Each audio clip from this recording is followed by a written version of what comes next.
Good evening दोस्तों, मैं हूं दिनेश के वोरा। बहुत बहुत स्वागत है आपका वर्ल्ड व्यू के इस प्रोग्राम के अंदर, चैनल न्यूज टाइम। दोस्तों, बात करेंगे, इस चक्की में सब पिसेंगे, कोई नहीं बचेगा। ऑल विल बी क्रश्ड, इसमें कोई शक वाली बात नहीं है। इस बात में अब कोई संशय ही नहीं है कि अब जो कमान में से निकला हुआ तीर है, अब वो बहुत दूर तक चला गया है, वो वापस नहीं आएगा। मुंह से निकली बात, कमान से निकला तीर कभी वापस नहीं आते हैं। और जब तीर निकला है तो किसी न किसी को तो घायल करेगा, लेकिन इस घायल करने को अगर लेकर कहा जाए तो इसमें सबसे बड़ी बात है कि इस महाभारत में कौन घायल नहीं है।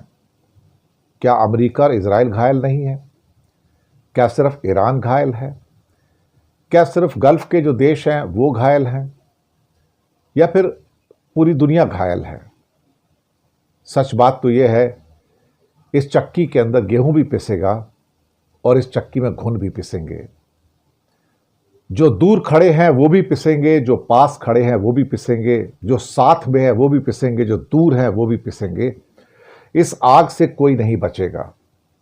ये तो रेडिएशन की तरह है। जैसे एटम बम होता है तो लोग उसके ताप से नहीं मरते, तो उसके रेडिएशन से मर जाते हैं। ये जो फ्यूरी है ना गल्फ में, it will hit everybody hard. Actually it has started hitting everybody hard. और दूसरा, आज नेपाल की वोटिंग हो रही है। नेपाल में नए प्रधानमंत्री का चुनाव हो रहा है, संसद का चुनाव हो रहा है। बेसब्री से लोग इसका इंतजार कर रहे हैं, हम भी कर रहे हैं, नजर बनाए हुए हैं। आज रात तक या फिर कल सुबह तक जैसे भी वोटिंग की जो काउंटिंग होगी, उससे पता लगेगा कि जेनजी कामयाब हुए या नहीं हुए, या फिर वही पुराना कांग्रेस और कम्युनिस्ट पार्टी फिर वही से रूल करेंगे। अब यह देखना है कि नेपाल की जनता क्या कहती है। क्या नेपाल की जनता, जेनजी को बांग्लादेश ने तो रिजेक्ट कर दिया, लेकिन क्या जेनजी को नेपाल की जनता अपनाएगी? तो इसी के ऊपर बात करेंगे। आप सबका बहुत बहुत स्वागत है। नमस्कार, गुड इवनिंग, आदाब और सत श्री अकाल। नाम नहीं पढ़ पाएंगे आज, क्योंकि थोड़ी देर पहले प्रोग्राम रिकॉर्ड किया गया है, कुछ ही मिनट पहले। पहले नेपाल की वोटिंग की बात करेंगे आज। ईरान पर हम बात तो लगातार कर ही रहे हैं, बहुत इंपॉर्टेंट भी है, लेकिन नेपाल में आज जो वोटिंग हुई है वो सुबह 7 बजे से लेकर शाम 5 बजे तक का शेड्यूल था। 77 डिस्ट्रिक्ट्स के अंदर वोटिंग का शेड्यूल था। 1,90,00,000 लोग जो वोट दे सकते हैं वहां पर। और दोपहर को 12 बजे तक इलेक्शन कमीशन ऑफ नेपाल के मुताबिक 18% वोट हो चुके थे। लेकिन उम्मीद है कि ये वोटिंग भी शायद 50% तक ना पहुंच पाए, 50% तक ना पहुंच पाए। अब अगर 50% तक भी वोटिंग नहीं होती है तो ये मुझे लगता है थोड़े से दुख की बात है। दुख इसलिए कि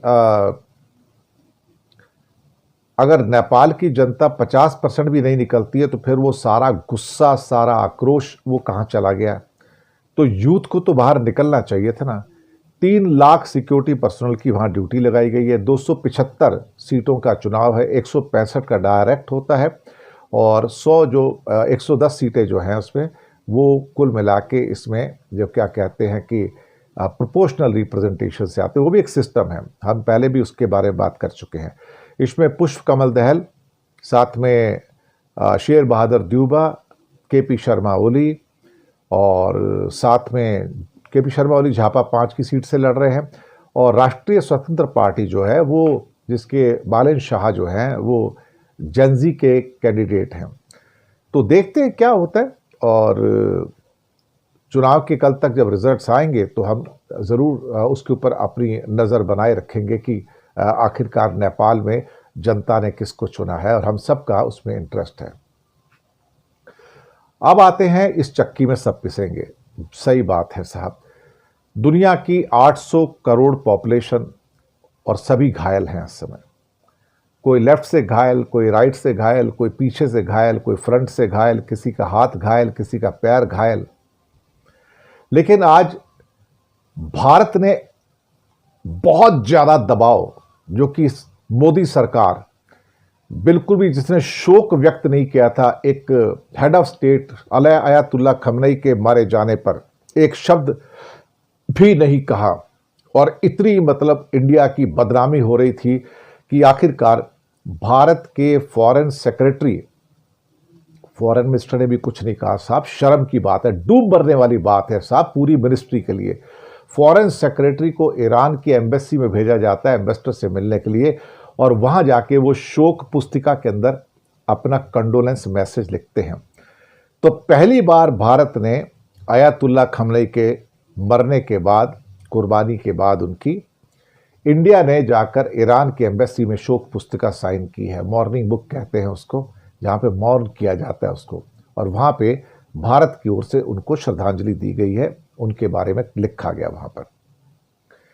बदनामी तो इतनी हुई, थूक कर चाटने वाली बात है, लेकिन प्रधानमंत्री ने कुछ नहीं कहा, जयशंकर ने कुछ नहीं कहा।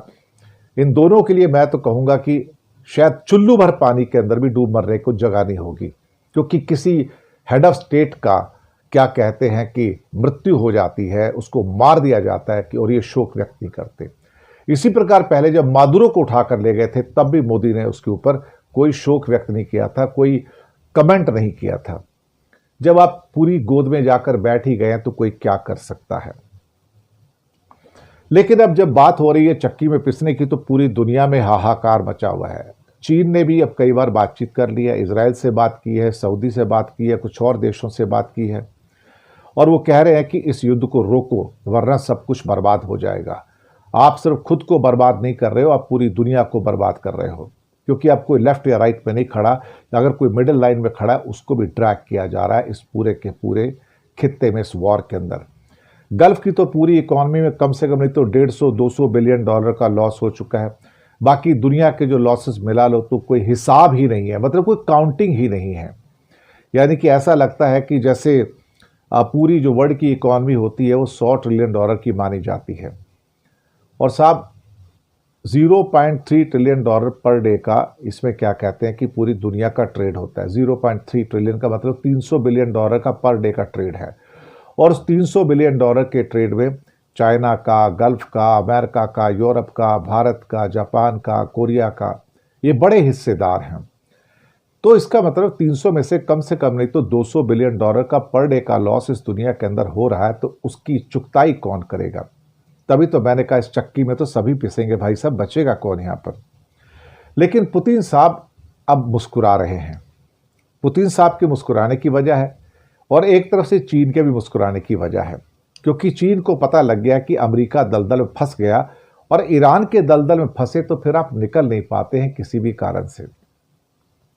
सबसे पहले बात करते हैं कि भाई अल्टीमेटली पुतिन साहब की मुस्कुराहट का कारण क्या है, जरा वो भी देख लेते हैं।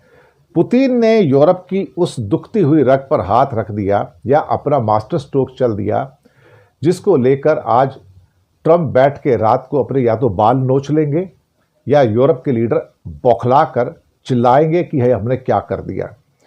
दरअसल पुतिन को सबक सिखाने के लिए यूरोप ने और अमेरिका ने उसके ऊपर सैंक्शन लगा दिया, और यूरोप ने कहा कि अब हम जो इसका मेन स्टे है पुतिन का, यानी कि रशिया का, उससे तेल और गैस नहीं खरीदेंगे। और उसकी वजह से साहब कतर से और बाकी जगह से उन्होंने गैस और तेल खरीदना शुरू कर दिया। अब कतर बंद हो गया, कतर की फैक्ट्री बंद हो गई, सारा उनकी जो रिफाइनरी थी वो बंद हो गई, सप्लाई बंद हो गई, क्योंकि हॉर्मुज़ की खाड़ी ब्लॉक है। अब यहां पर पूरा यूरोप एक भयानक ऊर्जा के संकट पर खड़ा हो गया, और यहीं पर लोहा गर्म था। व्लादिमीर पुतिन ने एक ऐसा दांव चला जिसने यूरोप की नींद उड़ा दी, और पुतिन ने कहा कि हम यूरोप को दी जाने वाली जो भी थोड़ी बहुत गैस सप्लाई है उस पर हम ब्रेक लगाने जा रहे हैं। ये कहा, और यूरोप के बाजारों में और यूरोप की दुनिया में भूकंप आ गया, आग में घी डाल दिया साहब। अब पुतिन साहब तो मुस्कुरा रहे हैं, लेकिन यूरोप रो रहा है बैठकर, क्योंकि उनको लगता है कि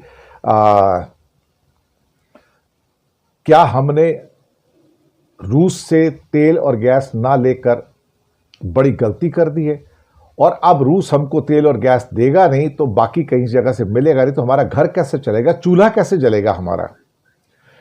अब इसे कूटनीतिक भाषा का इस्तेमाल करते हुए पुतिन ने इसे अपना विचार बताया, लेकिन पुतिन का विचार तो ऑर्डर होता है साहब, विचार थोड़ी होता है। लेकिन वो बड़ी शालीन भाषा में बात करते हैं।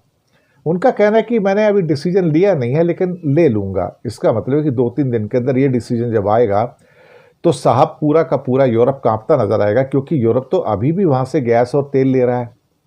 और उनका कहना था यूरोपियन यूनियन का कि मैं दरअसल क्या